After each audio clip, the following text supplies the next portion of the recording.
Hi, നമ്മളിൽ പലരും അല്ലെങ്കിൽ നമുക്ക് പരിചയമുള്ള പലരും ഗോൾഡിന്റെ വില ഇങ്ങനെ വല്ലാണ്ട് കൂടുന്ന സമയത്ത് ഒരുപാട് റിപ്പോർട്ട്സ് വന്നിരുന്നു. ഇപ്പോ 1 ലക്ഷത്തിലേക്ക് എത്തി, ഇത് 1.5 ലക്ഷത്തിലേക്ക് എത്തും, 2 ലക്ഷത്തിലേക്ക് എത്തും, ഒരുപാട് ന്യൂസുകൾ വന്നു. അങ്ങനെയുള്ള സമയത്ത് നമ്മൾ ഒരുപാട് ഗോൾഡുകളൊക്കെ വാങ്ങി വെച്ചിട്ടുണ്ടാവുമായിരിക്കും, കാശുള്ളവര് ഇല്ലേ? അങ്ങനെ നമ്മൾ ഒരുപാട് ഗോൾഡ് വാങ്ങി വെച്ചാൽ നമുക്കത് വീട്ടിൽ സൂക്ഷിക്കാൻ തീർച്ചയായിട്ടും ബുദ്ധിമുട്ടുണ്ട്. അപ്പൊ നമ്മൾ എന്ത് ചെയ്യും? സ്വാഭാവികമായിട്ടും ബാങ്ക് ലോക്കറിൽ നമ്മളുടെ പ്രഷ്യസ് ആയ ഗോൾഡ് മുഴുവൻ സുരക്ഷിതമായി സൂക്ഷിച്ചു. എന്നാൽ ബാങ്ക് ലോക്കറിൽ സൂക്ഷിക്കുന്ന മൊത്തം ഗോൾഡും സുരക്ഷിതമാണോ?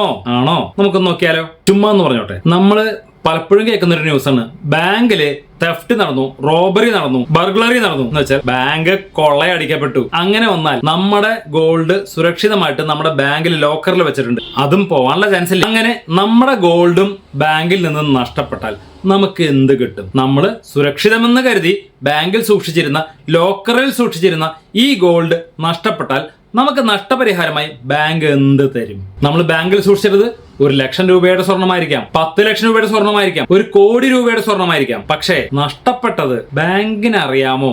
നമ്മൾ ലോക്കറിൽ എന്ത് സൂക്ഷിച്ചു?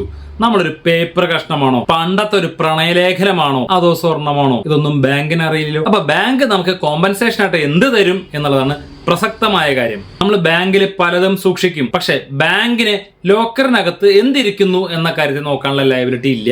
അതുകൊണ്ട് തന്നെ RBI ഗൈഡ് ലൈൻസ് പ്രകാരം ബാങ്കിന് നമുക്ക് തരാവുന്ന നഷ്ടപരിഹാരം നമ്മളുടെ yearly bank locker rent into 100%. For example 5000 രൂപയാണ് ഒരു വർഷത്തെ ബാങ്ക് ലോക്കർ റെന്റ് എന്ന് കരുതുക. അങ്ങനെയെങ്കിൽ ബാങ്കിൽ എന്ത് സംഭവിച്ചാലും നമുക്ക് നഷ്ടപരിഹാരമായി RBI ഗൈഡ് ലൈൻസ് പ്രകാരം ബാങ്ക് തരുന്നത് 5000 ഇൻറ്റു 100, 5 ലക്ഷം രൂപ. നമ്മൾ ബാങ്കിൽ വെച്ചിട്ടുള്ള സ്വർണത്തിന്റെ വാല്യൂ 1 കോടി രൂപയാണ്, മറക്കരുത്. അപ്പോ ലോക്കർ സേഫ് ആണോ? അല്ലയോ?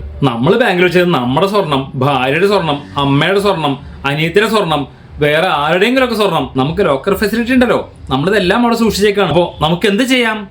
നമ്മൾ സൂക്ഷിക്കുന്ന ജ്വല്ലറിക്ക് സെപ്പറേറ്റ് ഇൻഷുറൻസ് എടുക്കുക. Jewellery insurance is the only remedy for this. നമ്മളുടെ സ്വർണം, നമ്മളുടെ ആവശ്യം, നമ്മൾ മാത്രമാണ് ഇൻഷുറൻസ് എടുക്കാൻ ബാധ്യസ്ഥ. ഓക്കെ.